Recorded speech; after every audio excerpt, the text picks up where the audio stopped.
ये question height and distance का है, जिसमें कहा गया है from the top of a 7 metre high building the angle of elevation of the top of a cable tower is 60 degree. ये 60 degree दिया हुआ है, ये एक लाइन पैरेलल इसकी खींच लिया गया है, तो इससे 60 डिग्री ये एंगल बना रहा है। And the angle of depression of its foot means towers foot, cable tower के फुट से डिग्री का 45 डिग्री का ये एंगल बना रहा है, एंगल ऑफ डिप्रेशन जिसको बोलते हैं। Determine the height of the tower, ये हमें हाइट ऑफ द टावर निकालना है। गिवन क्या है, angle of elevation DAE 60 degree और angle of depression angle EAC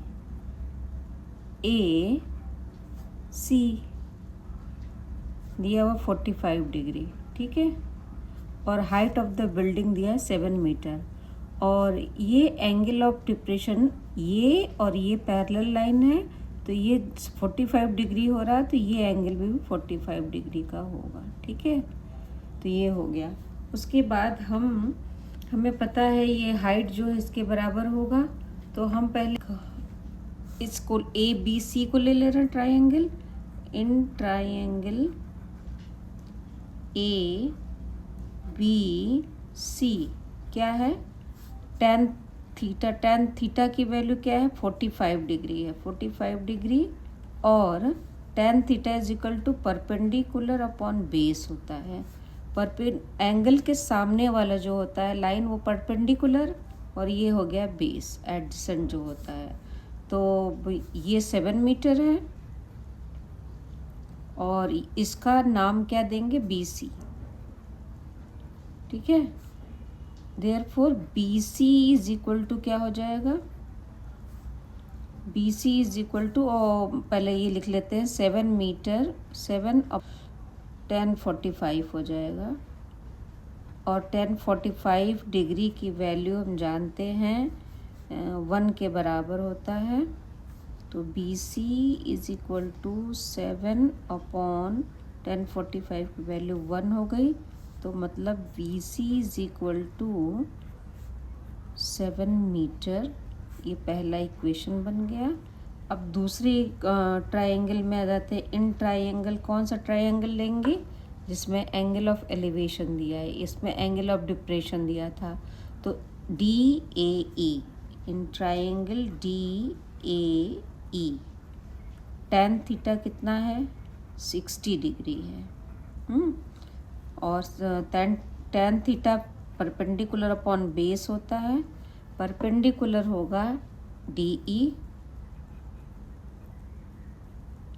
और बेस होगा AE।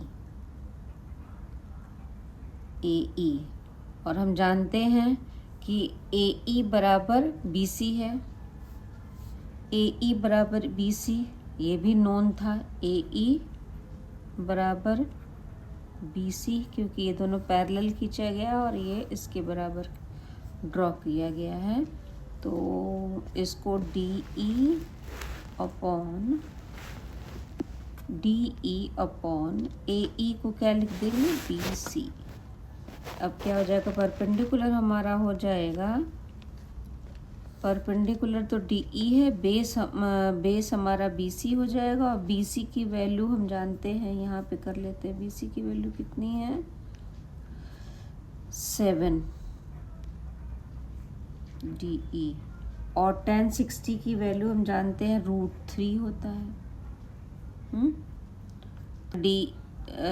DE is upon 7 metre √3 हो जाएगा। अब DE की वैल्यू क्या हो जाएगी, DE is equal to 7 into √3।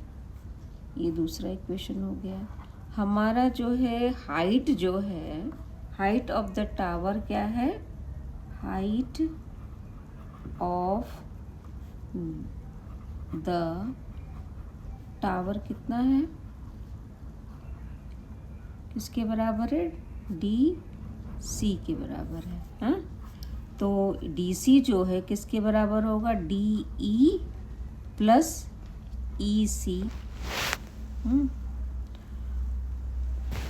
D E हमारा आया 7√3 प्लस ई सी हमारा जो है 7 मीटर के बराबर है। ठीक है, 7 मीटर, इसको लिखने की ज़रूरत नहीं है। अब दोनों में 7 कॉमन है तो इसको बाहर लिख लेंगे, अंदर बचेगा √3 + 1 और height of the tower DC जो होगा यही हमारा इतने मीटर के बराबर होगा और यही हमारा आंसर होगा। That's all.